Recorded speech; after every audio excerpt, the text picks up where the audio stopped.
আসসালামু আলাইকুম ওয়া রাহমাতুল্লাহি ওয়া বারাকাতুহু। সুবা সায়েন্স একাডেমির পক্ষ থেকে এসএসসি 2026 পরীক্ষার্থীদেরকে আন্তরিক শুভেচ্ছা ও অভিনন্দন। আজকে আমি আলোচনা করব পদার্থবিজ্ঞানের বুলেট সংক্রান্ত আরেকটি ম্যাথ নিয়ে। সবথেকে মজার বিষয় হচ্ছে, তোমরা যারা গত লেকচারটা দেখেছো তারা কিন্তু দেখেছো যে কিভাবে 1 মিনিটের মধ্যে সুন্দর করে আমরা অঙ্কটা সলভ করতে পারি এমসিকিউর ক্ষেত্রে। তো আজকে আমি কিভাবে 1 মিনিটের মধ্যে এত বড় একটা ম্যাথ অল্প সময়ের মধ্যে 1 মিনিটের থেকেও কম সময়ের মধ্যে আমরা সলভ করব, আমি সেই বিষয়ে আজকে আলোচনা করব এবং তার শর্ট ফর্ম যে সূত্রটা আমি সেটাও তোমাদেরকে দেব যে কিভাবে তোমরা 1 মিনিটে সলভ করতে পারবা। তো দেখো ম্যাথটাকে আমি লিখি। তোমাকে দেখা যায় বলল যে একটি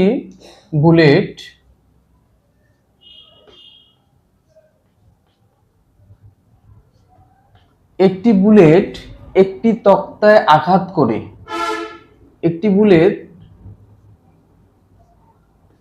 একটি তক্তায় আঘাত করে 0.08 মিটার প্রবেশ করার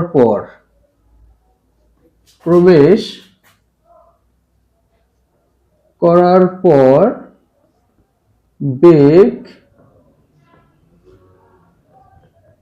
অর্ধেক হ্রাস পায়।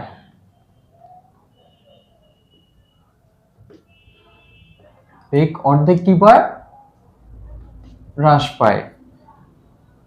বুলেটটির বলছে যে একটি বুলেট একটি তক্তায় আঘাত করে 0.08 মিটার প্রবেশ করার পর বেগটা কি পায়? অর্ধেক হ্রাস পায়।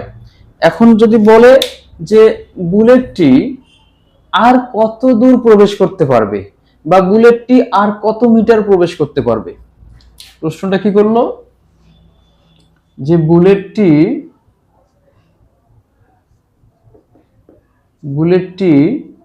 আর কত মিটার প্রবেশ করতে পারবে। দেখো বললো যে একটি বুলেট একটি তক্তায় আঘাত করে 0.08 মিটার প্রবেশ করার পর বেগ অর্ধেক হ্রাস পায়। বুলেটটি আর কত মিটার প্রবেশ করবে? দেখো তোমাদের ক্ষেত্রে মনে হবে যে এটা একটা অদ্ভুত টাইপের ম্যাথ। কেন? যে স্যার এখানে তো কোনো মানই দেওয়া নাই, শুধু একটা মান দেওয়া 0.08, আর তো কোনো মান দেওয়া নাই স্যার, তাহলে এটা কিভাবে করব? দেখো যারা তোমরা আজকের এই ক্লাসটা প্রথম দেখতেছো তারা হয়তোবা একবারে বিভ্রান্ত হয়ে পড়বে যে আসলে এই ম্যাথটা তো কিভাবে করব, একটা শুধু মান দেওয়া। যারা এই বুলেট সংক্রান্ত গত লেকচারের ম্যাথটি দেখেছো তারা কিন্তু বুঝতে পারবা সুন্দর করে, আর যারা দেখো নাই তারা ওই লেকচারটি দেখে আসলে আরো সুন্দর করে তুমি বুঝতে পারবা। তো আমি কিন্তু বলেছিলাম যে তোমার ফিজিক্সের যে ম্যাথগুলো থাকবে সেই ম্যাথগুলোতে যে মানগুলো দেওয়া থাকবে না সেই মানগুলো তোমাকে ধরে নিতে হবে, তোমার প্রয়োজনের তাগিদে তোমাকে ধরে নিতে হবে। আর তোমার প্রয়োজন ফুরিয়ে গেলে সেগুলো কিন্তু এমনিতেই চলে যাবে, ওটা নিয়ে তোমাকে টেনশন করতে হবে না। তোমার দরকার তুমি নিবা, তারপরে কিভাবে ওটা চলে যাবে সেটা এমনিতেই চলে যাবে, ওটা নিয়ে তোমাকে টেনশন করতে হবে না। তো দেখো এটা যদি আমি চিত্রের মাধ্যমে একটু তোমাকে বুঝাই। দেখো ধরে নাও যে এটা হচ্ছে একটা তক্তা, যেহেতু তক্তায় আঘাত করছে, এখানে তক্তার জায়গায় কিন্তু অন্য কিছু বলতে পারে, গাছের গুড়ি বলতে পারে, দেওয়াল বলতে পারে, এক্সেট্রা অনেক কিছু বলতে পারে। তো যেটা বলবে তুমি সেটাকে বলে দিবা, সেটাকে উল্লেখ করে দিলেই হবে। তো আমি ধরে নিলাম এটা একটা হচ্ছে তক্তা। এখন এই তক্তায় কত বেগে আঘাত করছে সেটা কিন্তু দেওয়া নাই, শুধু বলছে কি এই তক্তায় 0.08 মিটার প্রবেশ করার পর কি হয়েছে, বেগটা অর্ধেক হয়ে গেছে। তো দেখো আমি ধরে নিলাম যে এই তক্তায় বুলেটটি ইউ বেগে আঘাত করছে। কি বেগে আঘাত করছে? ইউ বেগে তক্তায় আঘাত করছে। করার পর এই যে ভিতরে 0.08 মিটার প্রবেশ করার পর এইখানে বেগটা কি হয়েছে? অর্ধেক হয়ে গেছে। আচ্ছা বেগ অর্ধেক মানে কি? আদি বেগ যত ছিল তার থেকে কি হবে? অর্ধেক মানে কি? 2 দ্বারা ভাগ, এই জন্য আমরা 2 দ্বারা ভাগ দিলাম। দেখো তো এই তক্তাটা কি একই তক্তা না? এই বুলেটটি কি এই তক্তা থেকে অন্য তক্তায় গেছে? না, একই তক্তায় আছে। তাহলে এই তক্তায় বুলেটটি যখন যাচ্ছে তক্তাটা তাকে বাধা দিচ্ছে, বেগটা হ্রাস পাচ্ছে, তার মানে কি মন্দন হচ্ছে। আর এখানে মন্দনটা কি সমমন্দন হবে না? কেন? কারণ তক্তা তো একই, বাধাদানকারী বলটা তো একই থাকবে। আমি গত লেকচারে কিন্তু বলছিলাম যে ঢাল কিন্তু বিভিন্ন জায়গায় কি হয়, একই হয়, বিভিন্ন একই রেখায় বিভিন্ন জায়গায় ঢালটা কি হয়, একই হয়। তাহলে এখানে দেখো তো, এখানে তুমি যে কোনো প্রান্তে এইখানে যে তোমার মন্দনটা, সেই মন্দনটা কিন্তু একই হবে, এই মন্দনটা একই হবে। তাহলে আমরা আগে এই যে প্রথম ক্ষেত্রে এখানে আগে ত্বরণটা বের করি, আসলে ত্বরণটা কত, ত্বরণটা কত। কেন স্যার ত্বরণ কেন বের করব? প্রশ্ন যে স্যার কেন ত্বরণ বের করব, দেখো আমার প্রথম স্টেপে যে মানগুলো ধরে নিলাম সেই মানগুলো অনুসারে যদি আমরা একটা ত্বরণ বের করতে পারি, তার মানে এত মন্দন হচ্ছে। এখন বুলেটটি আর কত মিটার প্রবেশ করতে পারবে? আচ্ছা, বুলেটের বেগ যতক্ষণ পর্যন্ত থেমে যাবে না, মানে জিরো হচ্ছে না, সে কিন্তু ততক্ষণ পর্যন্ত চলতে থাকবে। তার মানে কোনো এক সময় তার বেগটা যখন জিরো হবে তখন কিন্তু সে আর চলতে পারবে না। তাহলে আমরা এইখানে কিন্তু শেষ বেগ কি হবে, যে কোনো একটা জায়গায় গিয়ে তার শেষ বেগটা 0 মিটার পার সেকেন্ড হবে। শেষ বেগটা কি হবে? 0 মিটার পার সেকেন্ড হবে শেষ বেগটা। তাহলে এই জায়গায় কতটুকু দূরত্ব অতিক্রম করবে আমাদের সেটাকে কিন্তু কি করতে হবে, বের করতে হবে। তো এই জায়গায় কত দূরত্ব অতিক্রম করলো, আর এই জায়গায় যে ত্বরণটা বা যে মন্দনটা পাবো, এই জায়গায় কিন্তু মন্দন একই থাকবে। কেন? এটা হচ্ছে একই তক্তার ভেতরে, আর একই তক্তার ভেতরে বাধাদানকারী বলটা কি থাকবে, একই থাকবে। আশা করি বুঝতে পাইছো। তো দেখো প্রথম ক্ষেত্রে আমরা আগে কি বের করি, ত্বরণটা বের করি। তো যেহেতু আমরা ধরে নিলাম যে ইউ বেগে আঘাত করছে, তো এগুলো আমরা একটু লিখি, যে সমাধানটাকে লেখো, সমাধান। আচ্ছা, মনে করি অথবা ধরি, তোমরা দিতে পারো, মনে করি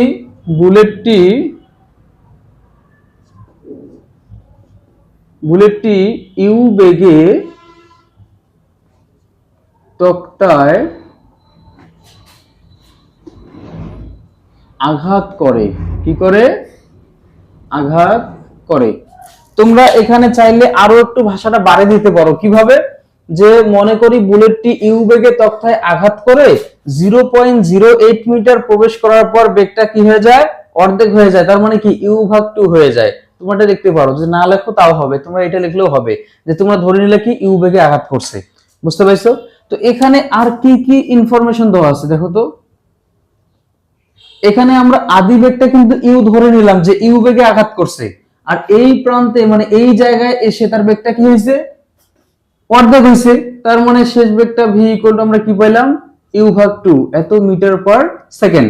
আর এখানকার যে সরণটা কতটুকু সরণ হয়েছে, 0.08 মিটার সরণ হয়েছে। তাহলে এস ইকুয়াল টু আমরা লিখতে পারি 0.08 মিটার, এত মিটার কি হয়েছে, সরণ হয়েছে। এখন আদিবেগ তো ইউ, তাহলে আমাদের কি বের করতে হবে, এখানে ত্বরণটা বের করতে হবে। তাহলে ত্বরণ এর মানটা আমরা কি করব, এখানে বের করব। তো ওইনো আমরা জানি ভি স্কয়ার ইকুয়াল টু হচ্ছে u square plus 2a s. তো ভির মানটা এখানে হচ্ছে কি ইউ ভাগ 2, তার উপর হচ্ছে স্কয়ার ইকুয়াল টু ইউ এর মানটা তো আমরা ইউ ধরে নিছি, u square plus 2 into a, s এর মানটা হচ্ছে 0.08। এখন দেখো এই জায়গায় স্কয়ার আছে কার উপর, ইউ এর উপর এবং 2 এর উপর। আচ্ছা, ধরে নাও যে একটা বিল্ডিং এর নিচতলায় থাকে বড় ভাই, উপর তলায় থাকে ছোট ভাই। তো দেখা যাচ্ছে যে যখন তাদের বাবা মা বা যখন বাবা মারা যায় তখন কিন্তু সম্পত্তি ভাগ হয়ে যায়, বা যে কোনো কারণে দেখা যাচ্ছে তারা আলাদা হলো। তো যে কোনো কারণে যদি তারা আলাদা হয় তখন কিন্তু এই বাবার সম্পত্তিটা উপরে যে থাকা ছোট ভাইও পাবে, আর এই যে নিচে থাকা বড় ভাইও পাবে। তো এখানে যদি আমি সম্পত্তি আলাদা আলাদা করে ভাগ করে দেই, তাহলে আমি কি পাবো, যে ইউ এর উপর স্কয়ার আর নিচে হচ্ছে 2 এর উপর স্কয়ার হলে কত হয়, 4 হয়, ইকুয়াল টু এখানে হচ্ছে ইউ এর উপর স্কয়ার প্লাস, দেখো 2 এর সঙ্গে যদি আমি 0.08 কে গুণ দেই তাহলে কিন্তু আমরা 0.16 পাই, তাহলে 0.16 এ। তাহলে এখানে দেখো ইউটা কি অবস্থায় আছে, প্লাস অবস্থায়, সমানের এদিকে আসলে কি হবে, মাইনাস হয়ে যাবে। তাহলে u square divided by 4 minus হচ্ছে ইউ স্কয়ার ইকুয়াল টু হচ্ছে 0.16 এ। এখন দেখো যদি এখানে আমরা কি করি, লসাগু করি, তাহলে কি পাই, 4, এখানে হচ্ছে ইউ স্কয়ার মাইনাস হচ্ছে 4 ইউ স্কয়ার ইকুয়াল টু হচ্ছে 0.16a। দেখো তোমরা তো লসাগু পারো নাকি, না পারো না? আচ্ছা তারপর একবার দেখে দেই যারা পারো না। দেখো এখানে কিন্তু হচ্ছে 4, এটা হচ্ছে নিচের সংখ্যা, এখানে নিচে কিছু নাই মানে একটা অন ধরে নিবা, আর 4 আর অনের লসাগু করলে কিন্তু কি হয়, 4 এ হয়, আর এই নিচের সংখ্যা কি হবে, ভাগ হবে। তার মানে এই যে নিচের হর, এখানকার নিচের হর যদি তুমি ভাগ করো তাহলে কি হয়, 4 ভাগ করলে 1 আসে, আর যেটা অ্যান্সার আসবে সেটা উপরে থাকা লবের সঙ্গে কি হবে, গুণ হবে। তাহলে ইউ এর স্কয়ারের সঙ্গে 1 এর গুণ করলে ইউ স্কয়ার হয়, মাইনাসের মাইনাস 1 এর সঙ্গে 4 এর ভাগ করলে 4 হয়, আর এই 4 উপরে থাকা এই যে ইউ স্কয়ার লবের সাথে কি হবে, গুণ হবে, হলে 4 ইউ স্কয়ার হয়ে যায়। তো দেখো একটা ইউ স্কয়ার থেকে যদি 4টা ইউ স্কয়ার তুমি কি দাও, মাইনাস করো, তাহলে কয়টা ইউ স্কয়ার থাকে, মাইনাস 3টা ইউ স্কয়ার থাকে। ডিফারেন্ট হচ্ছে 4 ইকুয়াল টু হচ্ছে 0.16a। এখন দেখো আমরা কার মান বের করব, এর মানটা, আমাদের কার মান প্রয়োজন, এর মানটা প্রয়োজন। তো এখানে 0.16টা কি অবস্থায় আছে, এর সঙ্গে গুণ অবস্থায়, সমানের দিকে আসলে কি হবে, ভাগ হয়ে যাবে, সমানের দিকে আসলে কি হবে, ভাগ হয়ে যাবে। আর তোমরা আরেকটা কাজ করতে পারো, সেটা হচ্ছে যে এখানে আগে আর গুণন করে নিতে পারো, যে আর গুণন করে নিতে পারো। দেখো নিচে কিছু না থাকে, একটা 1 থাকে, তাহলে তুমি যদি আর গুণন করে নাও তাহলে এখানে পাচ্ছ কত, 4 এর সঙ্গে যদি 0.16 এর গুণ করো তাহলে কত আসে, 0.64। 0.64a ইকুয়াল টু হচ্ছে কত, -3 ইউ স্কয়ার। এখন দেখো 0.64 এখানে কি অবস্থায় আছে, এর সঙ্গে গুণ অবস্থায় আছে, সমানের দিক গেলে কি হবে, ভাগ হবে। তাহলে আমরা লিখতে পারি a ইকুয়াল টু হচ্ছে -3 ইউ স্কয়ার ডিভাইডেড বাই হচ্ছে 0.64। এটা হচ্ছে আমরা মন্দনের মানটা পাইলাম। কার মান পাইলাম, এটা কার মান পেলাম, যে মন্দনের মানটা পেলাম, যে এখানে মন্দনটা যতটুকু হইছে আমরা তার মানটা কিন্তু এখানে পাইলাম। আশা করি বুঝতে পাইছো। তো এখন আমরা এর মানটা পাইলাম, এখন দ্বিতীয় স্টেপে বলছে যে বুলেটটি আর কত মিটার প্রবেশ করতে পারবে, বুলেটটি আর কত মিটার প্রবেশ করতে পারবে। সেই ক্ষেত্রে আমি বললাম যে কি শেষ বেগ 0 না হওয়া পর্যন্ত সে কি করতে থাকবে, চলতে থাকবে। তাহলে শেষ বেগ 0 ধরে, আর দ্বিতীয় ক্ষেত্রে প্রথম আদি বেগ হবে কিন্তু এই জায়গা পর্যন্ত। দেখো তুমি যখন প্রথমে এই জায়গা পর্যন্ত এখানে ত্বরণটা বের করে নিলা, এখন তুমি মনে করো এই জায়গা থেকে এই স্টেপটা নাই, এখন হচ্ছে কোনটা, এই জায়গাটার, এখন হচ্ছে এই স্টেপটা।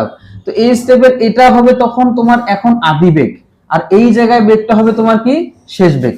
তো এই জায়গায় যদি আমরা এখন এই দ্বিতীয় স্টেপকে যদি আমরা নিয়ে কাজ করি তাহলে আমরা কি পাই, দেখো দ্বিতীয় ক্ষেত্রে, যে দ্বিতীয় ক্ষেত্রে তুমি কি পাও, দ্বিতীয় ক্ষেত্রে কি কি দেওয়া আছে আগে সেগুলো বের করো। দেখো দ্বিতীয় ক্ষেত্রে কিন্তু এখানকার ভির মানটাই হবে আদিবেগ, দ্বিতীয় ক্ষেত্রে এখানকার ভির মানটাই কি হবে, আদিবেগ হবে। তাহলে আমি লিখতে পারি যে এখানে ভি ইকুয়াল টু হচ্ছে u/2 এত মিটার পার সেকেন্ড। এখানে ভিটাই হবে আদিবেগ, এখানে ভিটাই হবে আদিবেগ।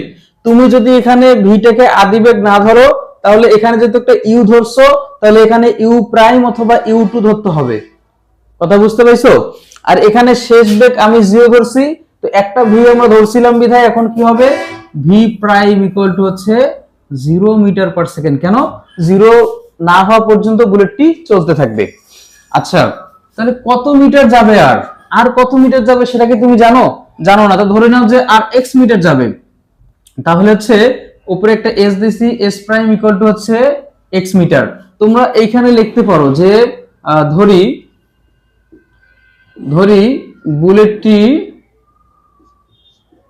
বুলেটটি আর এক্স মিটার প্রবেশ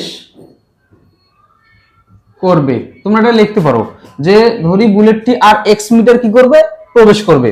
তাহলে এস প্রাইম ইকুয়াল টু হচ্ছে এক্স মিটার, আর ত্বরণ তো আমরা এর মানটা পাইছি, তাহলে এখান থেকে আমরা কি সূত্র পাই, এখান থেকে আমরা সূত্র পাই যে আমরা জানি ভি স্কয়ার ইকুয়াল টু হচ্ছে ইউ স্কয়ার প্লাস 2as, আর এখানে ভি বলতে হচ্ছে কোনটা, ভি প্রাইম তার উপর স্কয়ার, আর ইউ বলতে হচ্ছে কোনটা, ভি তার উপর স্কয়ার, 2as প্রাইম বলতে হচ্ছে না, এস বলতে হচ্ছে এস প্রাইম। এখন যদি তুমি মানগুলো বসে দাও, ভি প্রাইমের মান কিন্তু হচ্ছে 0, আর 0 এর উপর স্কয়ার করলে 0ই হয়, ইকুয়াল টু ভি এর মানটা হচ্ছে কত, ইউ ভাগ হচ্ছে 2, তার উপর হচ্ছে কত স্কয়ার প্লাস 2 ইনটু এর মানটা কত, এর মানটা আমরা পাইছি -3 ইউ স্কয়ার ডিভাইডেড বাই হচ্ছে 0.64 ইনটু হচ্ছে এক্স। কেন আমরা ধরে নিছি যে এক্স মিটার প্রবেশ করতে পারবে, আমরা ধরে নিছি কি মিটার প্রবেশ করতে পারবে, এক্স মিটার প্রবেশ করতে পারবে। তাহলে এখানে হচ্ছে 0 ইকুয়াল টু হচ্ছে ইউ স্কয়ার ভাগ হচ্ছে 4 এর সম্পত্তি ভাগ করে দিলাম, ঠিক আছে, প্লাস এর মাইনাস হচ্ছে মাইনাস, এখানে কি থাকে 3 দুগুণ হচ্ছে কত 6 ইউ স্কয়ার ইনটু হচ্ছে এক্স ডিভাইডেড বাই হচ্ছে 0.64। এখন দেখো এই সবগুলো মান এখানে কি অবস্থায় আছে, মাইনাস অবস্থায়, সমান এদিকে আসলে কি হবে, প্লাস হয়ে যাবে। তাহলে আমরা লিখতে পারি কি 6 u square into x divided by 0.64 equal to হচ্ছে কত ইউ স্কয়ার ভাগ হচ্ছে 4। এখন দেখো একটা মজার বিষয়, ইউ স্কয়ার এদিকের ইউ স্কয়ার কি যায়, কাটা যায়, এখানকার ইউ স্কয়ার এখানকার ইউ স্কয়ার কি যায়, কাটা যায়।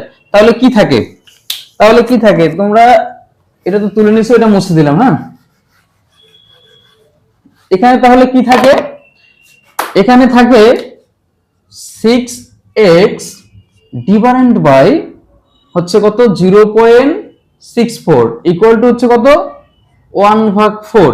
এখন যদি তুমি আর গুণন করো তাহলে কি পাও, এখানে হচ্ছে 24x ইকুয়াল টু হচ্ছে 0.64। এখন দেখো 24 এখানে কি অবস্থায় আছে, গুণ অবস্থায় আছে, সমানের দিক দিলে কি হবে, ভাগ হয়ে যাবে। তাহলে x ইকুয়াল টু তুমি লিখতে পারো 0.64 ডিভাইডেড বাই হচ্ছে 24। এখানে x এর জায়গায় x থাকলো, আর 0.64 কে যদি তুমি 24 দ্বারা ভাগ দাও তাহলে কি আসে 0.02664, এরকম একটা মান আসবে, তোমরা দেখো এত মিটার। আচ্ছা এটা কার মান পাইলাম, এটা কিন্তু আমরা পাইলাম x এর মান, কার মান, x এর মান, তার মানে বুলেটটি আর এত মিটার প্রবেশ করতে পারবে, বুঝতে পারছো? তাহলে বলছে যে বুলেটটি আর কত মিটার প্রবেশ করতে পারবে, অ্যানসার কিন্তু এটা যে বুলেটটি আর এত মিটার প্রবেশ করতে পারবে। দেখো যারা একটু কম বুঝেছো তারা আবার রিপিট দেখো, আমি রিপিট করে একটু বুঝাই। দেখো তোমাকে বলছে যে একটি বুলেট একটি তক্তায় আঘাত করে 0.08 মিটার প্রবেশ করার পর বেগটা অর্ধেক হয়ে গেছে, বেগটা অর্ধেক হয়ে গেছে। এখন বলছে যে আর কত মিটার প্রবেশ করতে পারবে, বুলেটটি আর কত মিটার প্রবেশ করতে পারবে।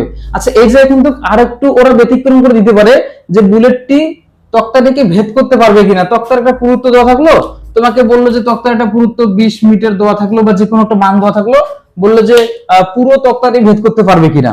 তখন তোমাকে এই যে তুমি যে মানটা পাইলা, এই মানটা আর যে মানটা দেওয়া থাকবে যে এত মিটার প্রবেশ করছিল, তার মানে কি মোট মানটা যোগ করবা, করে দেখবা যদি এটা কম হয় তাহলে তক্তাটি ভেদ করতে পারবে না, আর যদি বেশি হয় তক্তাটি ভেদ করতে পারবে। আশা করি বুঝতে পাইছো। তো দেখো এইটা আগে একটু ক্লিয়ার করি, আরেকটু ক্লিয়ার করি আমরা, যে আমাদের যেহেতু বেগ দেওয়া নাই, যে কত বেগে আঘাত করছে সেটা দেওয়া নাই, আমরা ধরে নিছি যে তক্তাটিকে ইউ বেগে আঘাত করছে, করে 0.08 মিটার প্রবেশ করার পর এখানে বেগটা অর্ধেক হয়েছে, অর্ধেক মানে ইউ ভাগ 2 হয়েছে।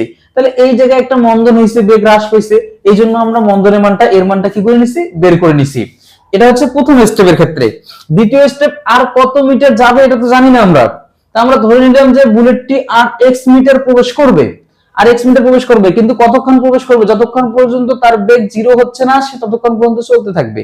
তার মানে কোনো এক সময় তার বেগ 0 হবে, তখন আর সে চলতে পারবে না, তার মানে শেষ বেগ 0 ধরে আমরা এই যে ক্যালকুলেশন করে এক্স এর মানটা বের করলাম যে এত মিটার সে আর প্রবেশ করতে পারবে। কথা কি বুঝতে পাইছো? তো এই ম্যাথটা যদি তোমার সৃজনশীলের ক্ষেত্রে আসে তাহলে কিন্তু তোমাকে এভাবে লিখতে হবে। যদি গ নাম্বার আসে 3 মার্কের জন্য হলো এভাবে লিখতে হবে, ঘ নাম্বারে আসলে 4 মার্কের জন্য এভাবে তোমাকে লিখতে হবে। কিন্তু এমসিকিউ এর ক্ষেত্রে আসলে যে স্যার এমসিকিউ এর ক্ষেত্রে কি এত বড় ম্যাথ করার সময় থাকবে না, এজন্য তোমাকে শর্ট ফর্ম গুলো শিখতে হবে। তো দেখো এমসিকিউ এর জন্য আমরা কিভাবে 1 মিনিটের মধ্যে ম্যাথটা সলভ করি। দেখো এমসিকিউ এর ক্ষেত্রে অনেক মজার বিষয়, অনেক মজার বিষয়। দেখো দেখো দেখো দেখো, এই ম্যাথটা এমসিকিউ 1 মিনিটের মধ্যে কিভাবে সলভ করি। দেখো, তুমি তো ধরে নিছো যে আর এক্স মিটার প্রবেশ করতে পারবে, এটা তো তুমি জানো, কারণ তুমি সিকিউটা শিখছো। সিকিউটা শিখলে না? যারা শেখো নাই আজকে তো শিখলা। তো এই যে তুমি যে শিখলা যে আর এক্স মিটার প্রবেশ করবে, তো তোমার মাথায় সেট করে না যে এক্স মিটার প্রবেশ করবে এই টাইপের ম্যাথগুলোর ক্ষেত্রে, যে এক্স মিটার, তাহলে এক্স ইকুয়াল টু হচ্ছে এস ডিভাইডেড বাই হচ্ছে 3। এস ডিভাইডেড বাই কি 3। তুমি এই সূত্রটা মাথায় সেট করে নাও, এই সূত্রটা মাথায় সেট করে নাও। এক্সটা হচ্ছে কি স্যার? এক্সটা হচ্ছে কত মিটার প্রবেশ করবে, আর এই এসটা হচ্ছে কি যত মিটার প্রবেশ করছে। যত মিটার প্রবেশ করে বেগটা অর্ধেক হইছে তার মানটা। তার মানে এই এসটা হচ্ছে কত? যত মিটার প্রবেশ করে, যত মিটার প্রবেশ করে কি হয়েছে? বেগ অর্ধেক হয়েছে, অর্ধেক হয়েছে। আশা করি বুঝতে পাইছো। এই যে এস এর মানটা হচ্ছে বেগ যত মিটার প্রবেশ করছে, মানে বুলেটটি যত মিটার প্রবেশ করছে, করার পর বেগটা অর্ধেক হয়েছে তার মানটা বসিয়ে দিয়ে দেখো ক্যালকুলেশন করে হয়ে যায়। তাহলে এক্স ইকুয়াল টু হচ্ছে এখানে কত মিটার প্রবেশ করছে? 0.08 মিটার, 0.08। এটাকে যদি তুমি 3 দ্বারা ভাগ দাও 0.02667 এত মিটার आंसर আসে। দেখো কত সুন্দর মজার ম্যাথ, এত বড় ম্যাথ দেখো 1 মিনিটও সময় লাগতেছে না সলভ করার জন্য। এটা কিন্তু এমসিকিউর ক্ষেত্রে লেখো, এ ভুলেও কিন্তু এই ম্যাথটা আবার সিকিউর ক্ষেত্রে ইউজ করিও না। সিকিউর ক্ষেত্রে ভুলেও কিন্তু এই ম্যাথটা তুমি এই সূত্রটা ইউজ করো না, যেটা আগে দেখে দিলাম সেটা ইউজ করো। এটা হচ্ছে তোমার এমসিকিউর ক্ষেত্রে তুমি কিভাবে 1 মিনিটে বের করবা সেটা মনে রাখার জন্য এই টেকনিকটা তুমি ফলো করবা। তো দেখো এত বড় ম্যাথগুলো এই শর্ট টেকনিকগুলো যদি আমরা মনে রাখতে পারি তাহলে কিন্তু এমসিকিউ আমরা খুব সহজে এই মানগুলো বের করতে পারবো। এবং দেখো তুমি যে ম্যাথটা করলাম, আমরা অনেক সময় পরীক্ষার খাতায় কি করি, পরীক্ষার খাতায় ম্যাথ সলভ করার পর বন্ধু বান্ধবকে অনেক সময় যাচাই করার জন্য বলে যে তোর অ্যান্সার কত আসছে, তোর অ্যান্সার কত আসছে, মানে এগুলো করি। কিন্তু তোমাকে কোনো বন্ধুর কাছে বলা লাগবে না যে বন্ধু তোর অ্যান্সার কত আসছে, আমার অ্যান্সারের সাথে মিললো কিনা বা মিলছে কিনা, এই ধরনের কোনো কথা তোমাকে মাথায় আনারে দরকার পড়বে না যদি তুমি এই শর্ট টেকনিক গুলো মনে রাখো। কেন? তুমি ম্যাথ করছো, করার পর শর্ট টেকনিকে ফেলাও না, শর্ট টেকনিকে ফেলে দেখো যে তোমার অ্যান্সার ঠিক আসছে কিনা। যদি ঠিক না আসে তাহলে তুমি বুঝো তোমার অ্যান্সার কোথাও না কোথাও ভুল হয়েছে, তোমার সিকিউটা কোথাও না কোথাও ভুল হয়েছে, তখন তুমি আবার রিভিশন দিবা, দিয়ে ভুলটাকে তুমি সংশোধন করতে পারবা। তো ছিল আজকের এই বুলেট সংক্রান্ত ম্যাথের সমাধান। তো আজকের এই ক্লাস এখানেই সমাপ্ত ঘোষণা করছি। আল্লাহ হাফেজ।